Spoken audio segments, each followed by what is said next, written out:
សួស្តីពុកម៉ែបងប្អូនទាំងអស់គ្នាសូមស្វាគមន៍មកកាន់ Channel YouTube ក្រឆ្នោតថ្ងៃនេះយើងខ្ញុំមានលេខពិសេសសម្រាប់នៅថ្ងៃទី03ខែ12ឆ្នាំ2025តោះមកមើលលេខសំណាងថ្ងៃនេះទាំងអស់គ្នា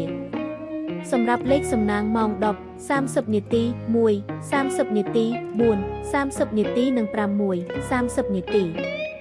យើងមានដូចជាលេខ2ខ្ទង់25 15 22 84សម្រាប់លេខ3ខ្ទង់5 142 865 293សម្រាប់លេខអូសខ្ទង់20 80 10សម្រាប់លេខបុកប៉ុស25 44800